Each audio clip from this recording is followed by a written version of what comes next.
Hello and welcome to the video. This is part of the Painless Answer series, and this is for all of you that have asked me, how do I set my radio up for INAV? Now, there's already a video in the INAV for Beginners 2020 series that talks about the basic way of doing it, the four main flight controls, a switch for arming and a switch for your three modes. And to be honest, that's kind of how I use it on a day-to-day basis. There are a couple of extra things on my radio that I set up, and in this video, I'll show you how I actually set it up. I'll set it up from scratch.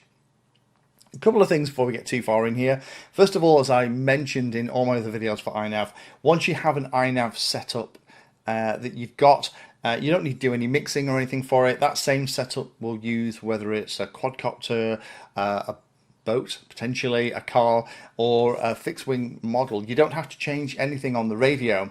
All that clever mixing and stuff is done on the INAV flight controller. Other big thing I want to talk about.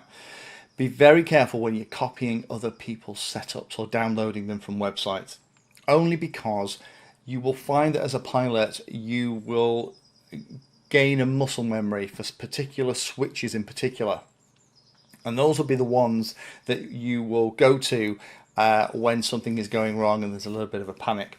It's one thing operating the model when everything's working and everything's super calm. It's another when you're trying to desperately grab for your adhere switch to try and get the return to home enabled before it disappears out of your life altogether. I have a couple of weird quirks in the way that I set my radio up, and I have my return to home, my adhere switch, on the same one that I use for arming. And that is a legacy thing. That's from the days when I used to fly a lot of helicopters, and that was where the throttle cut was. Throttle cut on old style helicopters was probably the most important switch on the entire radio, because when those bad boys decide they want to misbehave, you really need to shut them down quickly. I have literally got the scars to prove that. So I wouldn't recommend that you set it up in terms of the switch position in exactly the same way that I'm going to show you, but it kind of works. Other thing as well is that you can get really complicated, have loads of different setups and setting, changing your profiles and your PIDs and all that stuff from the radio. I don't personally do that. I quite like doing that through things like the SpeedyBee app and things like that, rather than the radio and the on-screen display. I would rather do it that way. It just works for me better. So I'm not going to do loads of things like, how to set up all those bits and pieces. I wouldn't recommend, unless you really want to, that you do it that way either. Other quick comments, I've done videos as well about using the 6-position switches. I wouldn't use those in a live situation, particularly when you're flying FPV, because what you find is when you're flying, or for me in particular, there are some switches that are very easy to get to, and those are the ones that I use for my common pieces. Things like this 6-position switch are a little bit too far away, and you can't tell which one you're pressing with your goggles on. So I don't use those for FPV flight. They're more handy for line of sight or mission flying if you're doing it that way. Okay, with all that said, let me show you how I actually set up an INAV setup from scratch. But again, this isn't a standalone video. If you're new to INAV, go and check out the INAV for Beginners series for the other half of it, which is what happens when then you connect it into INAV to do the final bits. So let's create a brand new model. So what I'm going to do is press and hold the enter key, go into model select, and as I said in previous versions of kind of setup videos, once you have your INAV stuff set up, you can just copy it. But let's assume that this is the very first time. So what we'll do is press and hold enter. We'll say we're going to create a model. It'll ask us which one we want. We can hit plane, and actually, once we're in here, if we just exit out of it, it's going to give us a model with just all the basic settings with nothing changed. So let's go out of that. Press and hold the model key, and let's just have a look and see what it did. So we'll tab across, and we've got AETR as the inputs, AETR as the outputs, and pretty much nothing else. So what we're going to do is, first of all, I'm going to add the extra switches. Now, as I said in the introduction, switches and their placement are an incredibly personal thing. Now, I have some weird ways that I set it up. I wouldn't necessarily recommend you set it up exactly the same way, but I have switches that I dive for from my days flying helicopters. So that was throttle cut back in the old days. So guess what? That's going to be my return to home, because that's the one that I'll flick for when I start to panic. My mode switches, or the gyro gain from the helicopters, used to be there, so that's what I use for the mode switches. So these are still the ones that I use now, and this is a big thing to remember. Once you have set up your models, try and set it up to use the same switches for everything. I personally wouldn't recommend inheriting someone else's INAV setup or Betaflight setup or whatever. I don't think that works very well, to be honest. I think you need to have it tailored for you so it works for you, and once it works for you, then just copy that model.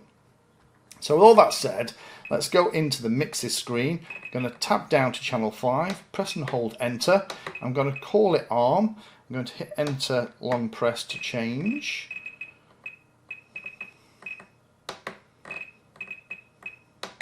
And then we'll edit out that.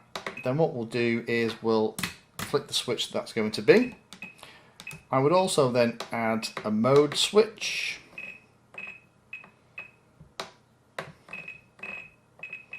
Again, I only fly really a handful of modes generally. I don't have lots and lots set up. I tend to have them set up for the particular model. I mean, you could actually have them set on these 6 position switches, and I've got a video that shows you how to do that. But in reality, I don't use that at all. And actually, these 6 position switches are not brilliant for FPV because they all feel the same. So having it on a switch that you know with 3 positions is great. So let's put it on that switch. That's great. I would also normally add 2 more. First one would be auto trim. This is more for models like planes, but if I find that it's a little bit off, this is just a simple thing to leave turned on. Auto trim for me is always that switch, and also add auto tune. Again, this is more for planes, but auto tune is handy for INAV for quads as well. Not as good as a manual tune, but it gets you closer. And that is always this one. So the way I tend to have it is, these are the switches that I use in flight. This is only the stuff that I use rarely or to arm and disarm. So let's come out of that. Last one I might add would be a beeper. If you have a sounder on your device, particularly if it's a small little model like a little quad, they disappear in the grass and it is gutting. So I normally put that on my momentary switch. So that's all that set. Now with that set, the next thing I would normally do is then go into the outputs, and for the main controls, so that's aileron, elevator, throttle, rudder, it might be slightly different order for you. I would just reduce the throws a touch just to make it a little bit happier in your flight control software. The weird thing with the way that this works is that all of these TX radios seem to overdrive the outputs, so it takes it below the minimum value that the flight controller would like, and it takes it above the maximum value, and that's not ideal. So what I would do is I'd just come across here, hit enter and go across, and I just go to about 97.5, 98 on both of these, because these are your end points, your maximum travel, and you'll find that it won't go as far.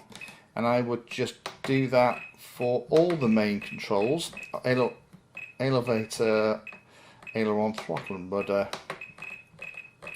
and then that is in good shape. So we'll pretend that we've done that on all 4 of the controls.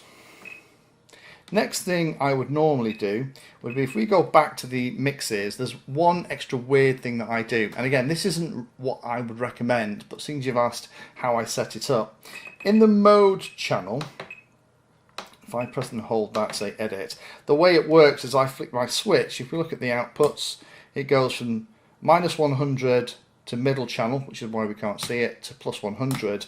I normally come down here, drop that to about 60. Acceleration on this later version of UmpTX is quite impressive. Go to -40. There we go.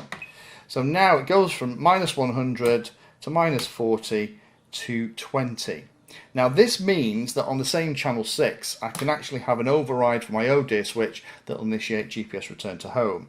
So let's just show that. So we'll come out of this, we'll go across into here, go into special functions, press enter, hit enter again. We're going to pick the switch, so we're going to have the arming switch in the top position, and then we're going to override the mode channel, which I think is channel 5, with a value of +100, and we'll activate it. So why have I done that? So we go into model again, let's go into the modes, or the mixes. There's the mode, oh, it's channel 6.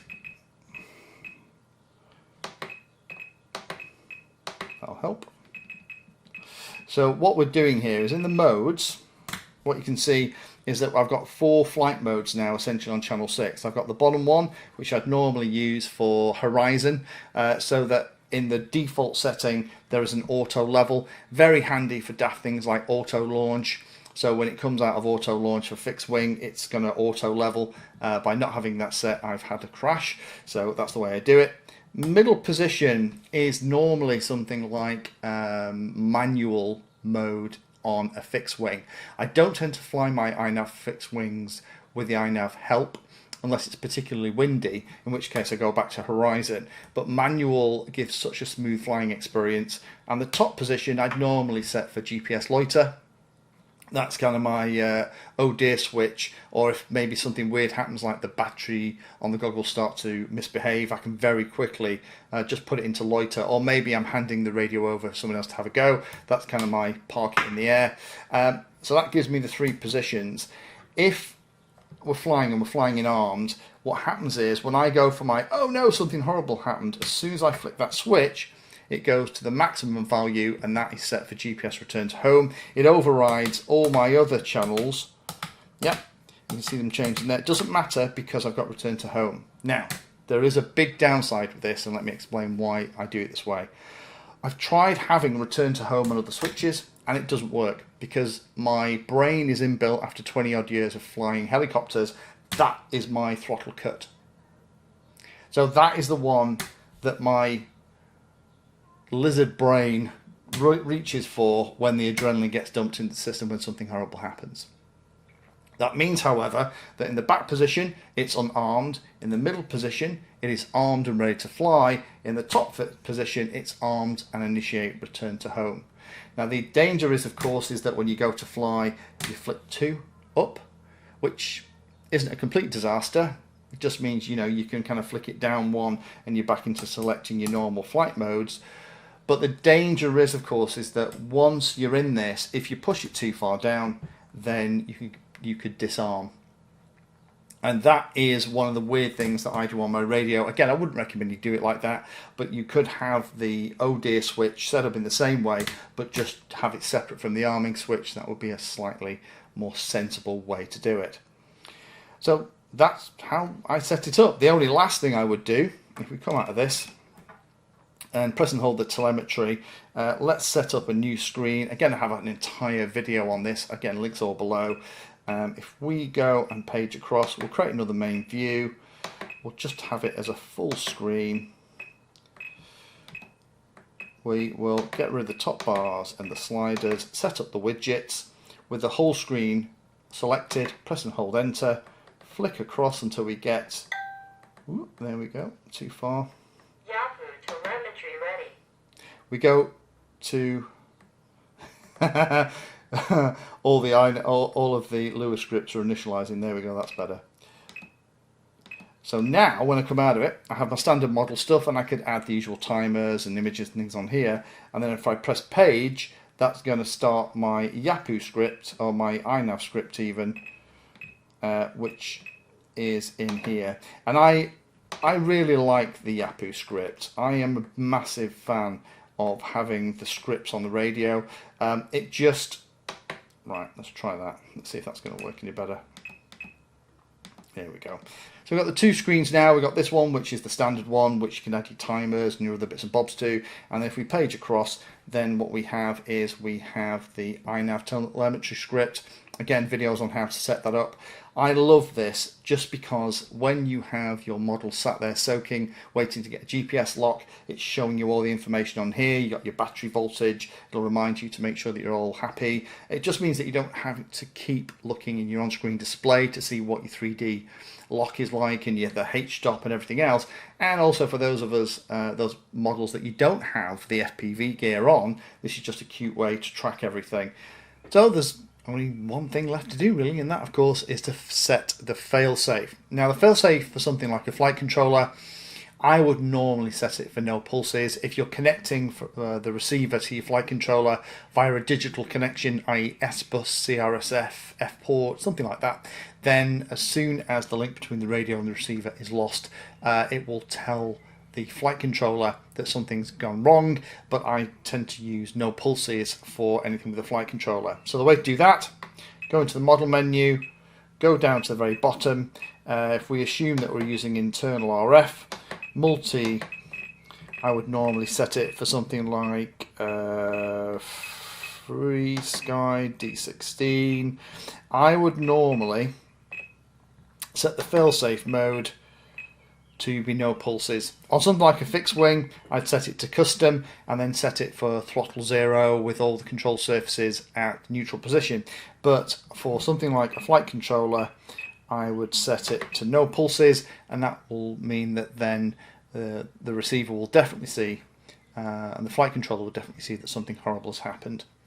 So that's how I would set it up, and that's pretty much from scratch. Now the cool thing is, once you have a model set up like this, the next step of course is to plug it into INAV and make sure that the middle channel positions are right, that all the directions and everything are all tickety-boo, and follow all of the steps in that INAV for Beginners 2020 series.